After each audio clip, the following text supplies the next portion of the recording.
Hi guys, welcome to Kiruthish travel. So நம்ம இன்னைக்கு என்ன பார்க்க போறோம் அப்படின்னா, அறிவோம் கோவிலில் முதல்ல ஆரம்பிக்க போற பகுதி அப்படின்னு சொன்னீங்கன்னா, வேலூர்லேருந்து பக்கத்தில் இருக்கிற காங்கேயநல்லூர் அந்த ஊர்லேருந்து ஆரம்பிக்க போகிறோம், எங்கள் ஊர்.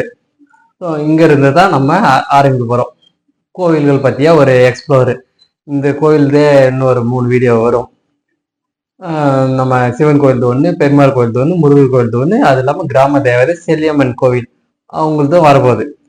அப்போ நம்ம பார்க்க போற மொத்த கோயிலும் 800 வருஷம் இல்லை கிட்டத்தட்ட ஒரு 300-400 வருஷமாவது பழமையா இருக்கணும். ஏதாவது ஹிஸ்டோரிக்கல் இருக்கிற மாதிரி இருக்கிற கோவில் தான் நம்ம எக்ஸ்ப்ளோர் பண்ண போறோம். அதுக்கான இதுதான் நம்ம இப்ப பார்த்துருக்கிறோம். அதுல முக்கியமான கோவில் அப்படின்னு பார்த்தீங்கன்னா, தெரியுமா தெரியாதான்னு தெரியாது, இந்த கோவில் ரொம்ப ரொம்ப பழமையான கோவில். வேலூர் கோட்டையோட இணைந்து இருக்கக்கூடிய கோவில்களில் இதுவும் ஒன்று. மேற்கொண்டு இன்னும் வீடியோக்குள்ள போக சொல்ல நிறைய இன்ஃபர்மேஷன் கொடுக்குறேன். அது இல்லாமல் இந்த கோவிலில் கல்வெட்டுகள் இருக்கு.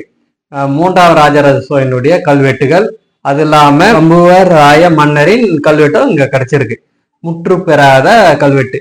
இதை பத்தி தான் பார்க்க போறோம். வாங்க வீடியோக்குள்ள போகலாம்.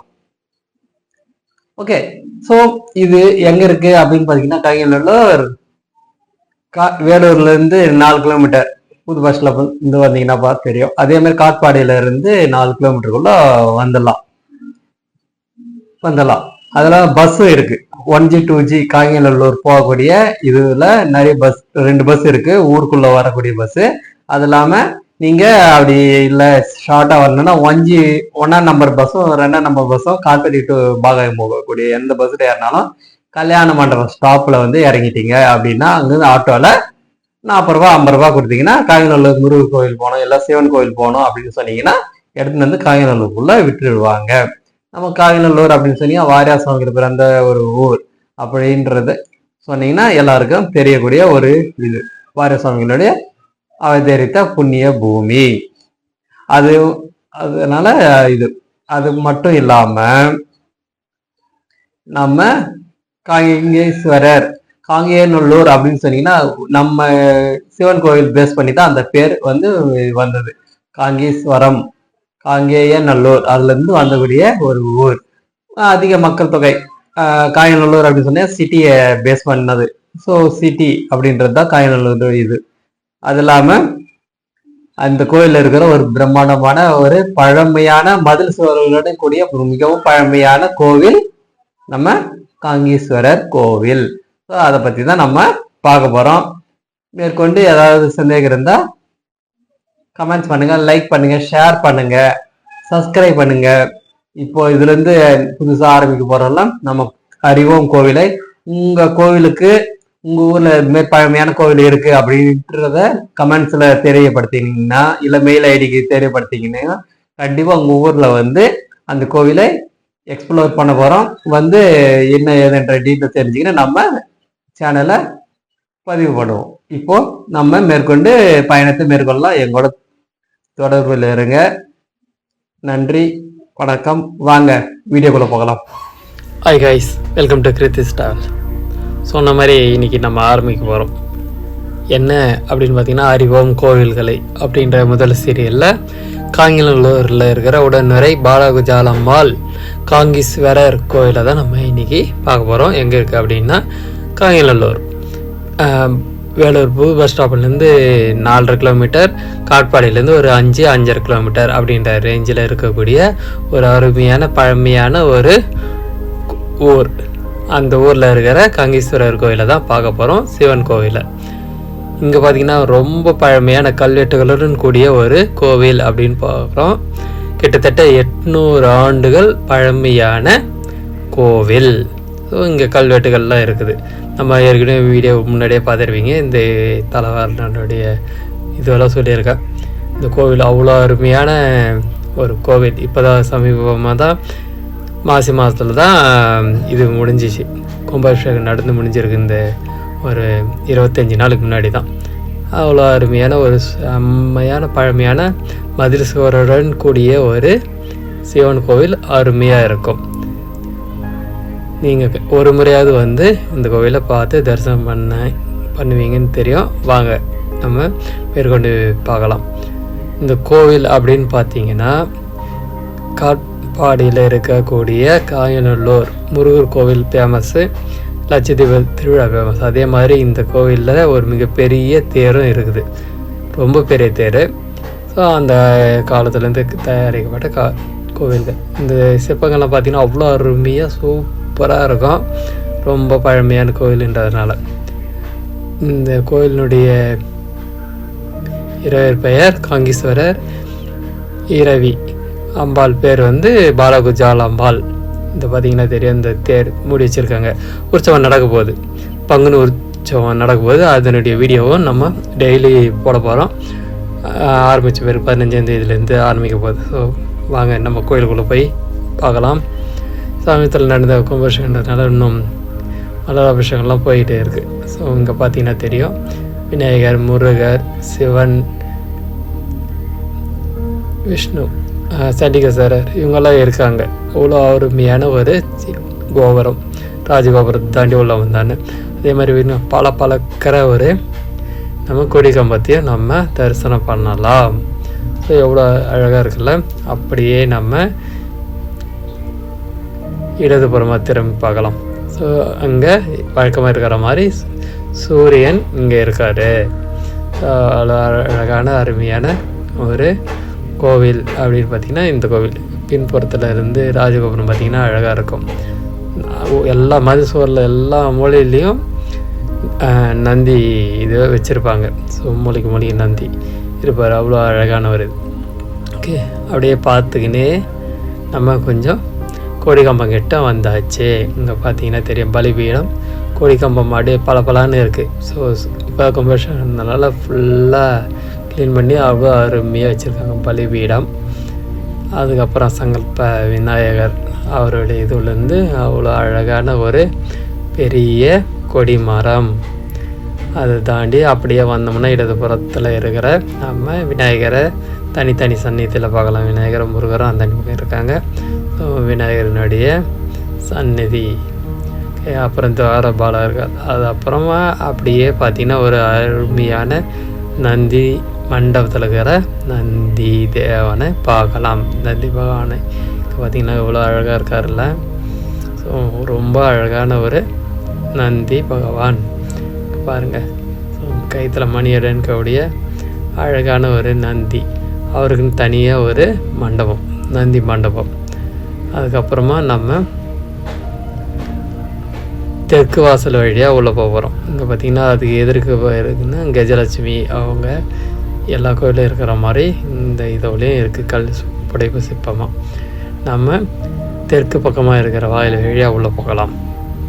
இங்கே பார்த்திங்கன்னா தெரியும், இங்கே ஒரு கல்வெட்டு இருக்குது இந்த சைடில், அதே மாதிரி அந்த சைட்லேயும் ஒரு கல்வெட்டு இருக்குது, அதையும் நம்ம பார்க்கலாம். இங்கே பார்த்திங்கன்னா தெரியும் பாலகர்கள், துவார பாலகர்கள் இருக்காங்க. அப்படியே உள்ளே போனோம் அப்படின்னா அழகான ஒரு நடராஜர் எதிர்க்கா. அப்படியே இந்த பக்கம் பார்த்திங்கன்னா ஒரு சின்ன இது. ஸோ ரொம்ப பழமையான பார்த்திங்கன்னா கல்வெட்டுகளோட அது எல்லாமே 4 பேர் இங்கே தான் இருக்காங்க. அழகான ஒரு சின்ன சின்ன சிற்பங்களாம் 4 பேரும் இங்கே தரிசனம் பண்ண முடியும். அதே மாதிரி அப்படியே இப்படி பார்த்திங்கன்னா இதுதான் மூலவருடைய மண்டபம். மூலவர் எடுக்க மாட்டோன்னு தெரியல, அதனால் வாங்க கணபதியை பார்க்கலாம். அப்புறம் தட்சிணாமூர்த்தியவும் போய் தரிசனம் பண்ணலாம். அப்படியே கோயிலை உள்பிரகாரத்தில் சுற்றி வர போகிறோம். விநாயகர் அவ்வளோ அருமையான ஒரு வேலைப்பாடுகள் இருக்கிற ஒரு அருமையான விநாயகர். அப்படியே உள்ளே நடந்து போனோம்னா ரொம்ப பழமையான கருங்கல்லால் ஆன ஒரு ரொம்ப பழமையான ஒரு கோவில். இங்கே பார்த்திங்கன்னா தெரியும் தட்சிணாமூர்த்தி இருக்கார். அதே மாதிரி இங்கே பார்த்திங்கன்னா இன்னும் கொஞ்சம் உள்ளே போகும்போது விநாயகர், முருகர், அப்புறமா ஈஸ்வரனுடைய மூல விக்கிரகங்கள் இங்கே தான் இருக்குது. அதே மாதிரி பார்த்திங்கன்னா பேக் சைடில் இருக்கிற ஒரு பின்பக்கத்தில் பெருமாள் இருக்கார், அவரையும் நம்ம வணங்கி கொள்ளலாம். அழகான ஒரு பெருமாள் சிலை. அதே மாதிரி பின்பக்கமாக பார்த்திங்கன்னா முருகர் இருக்கார் நேரிதல். அப்புறம் சிவனையும் தரிசனம் பண்ணலாம், அம்பாளையும் இங்கேயே பார்க்கலாம். அப்புறம் பார்த்திங்கன்னா நம்ம தண்ணி அபிஷேகம் வரக்கூடிய இடத்துல பிரம்மா இருக்கார், அவரையும் நம்ம வணங்கிட்டு சண்டிகேஸ்வரரையும் பார்க்கலாம். ஸோ அருமையான ஒரு கோவில். துர்க்கை அம்மன் ரொம்ப சாந்தமாக அழகாக சின்னதாக சூப்பராக இருப்பாங்க. ஸோ அவங்களே தரிசனம் பண்ணிவிட்டு நம்ம நடராஜர் மண்டபத்துக்கு வரலாம். இங்கே பார்த்திங்கன்னா நடராஜர்னு தனியாக ஒரு மண்டபம் இருக்குது. நடராஜர் மண்டபத்தில் பார்க்கலாம். ரொம்ப அழகான ஒரு விக்கிரகம். அப்புறம் விநாயகர், எல்லாரும் உற்சவர், 4 பேர் உற்சவர் சிலைகள் எல்லாம் இருக்கக்கூடிய ஒரு இது. அப்புறம் பார்த்திங்கன்னா கும்பசங்கர் மல்லோஷம் நடந்துக்கிறதுனால உற்சவர் பண்ணி வச்சுருந்தாங்க. ஸோ ஒரு அழகான உற்சவமூர்த்தியும் தரிசனம் பண்ணியாச்சு. ஓகே, அப்படியே வெளிப்பக்கம் வந்தோம் அப்படின்னு பார்த்திங்கன்னா நம்மளுக்கு மண்டபம் கூடிய ஒரு இது இருக்குது. பார்த்திங்கன்னா மூலவர் விமானம். ஸோ ஒரு அழகானது. அதுக்கு முன்னாடி உற்சவ மண்டபத்தை பார்க்கலாம். உற்சவ மண்டபம் அப்படின்னு பார்த்திங்கன்னா ஒரு இப்போ தான் புதுசாக கட்டினாங்க. ஆனால் இதுக்கு முன்னாடி இருக்கிற கல்தூணில் இருக்கிறதெல்லாம் ரொம்ப பழமையானது தான். அப்போவே இருந்த மண்டபம். இப்போ தான் இதுக்கு நேர்கொடையோட மண்டபம் கட்டினது. இங்கே பார்த்திங்கன்னா தெரியும், சிவபெருமானுடைய திருக்கல்யாணம் மேலே பதுமைகள் அவ்வளோ அழகாக செதுக்கி அவ்வளோ அழகாக வச்சுருக்காங்க. பார்த்திங்கன்னா தெரியும், அவ்வளோ அருமையான ஒரு கல்யாண காட்சிகள். அப்புறம் பார்த்திங்கன்னா நம்ம மூலவர் விமானம், அவ்வளோ அழகான ஒரு மூலவர் விமானம். பார்த்திங்கன்னா தட்சிணாமூர்த்தியிலேருந்து எல்லாம் அவ்வளோ அழகாக செம்மையாக இருப்பாங்க. அந்த இது புதுசாக குபேஷனானதெல்லாம் கலர் பெயிண்டிங்கெல்லாம் அவ்வளோ பிரமாதமாக கொடுத்துருக்காங்க. அவ்வளோ அருமையான இருக்குது. ஸோ அந்த இதையும் பார்த்துட்டு இங்கே பார்த்தீங்கன்னா இங்கேருந்து கொடிமரமும் ராஜகோபுரமும் தெரியும். ஸோ முழுக்க முழுக்க கருங்கல்லால் ஆன கோவில். ஓகே, அப்படியே நம்ம பின்பக்கமாக போகலாம்.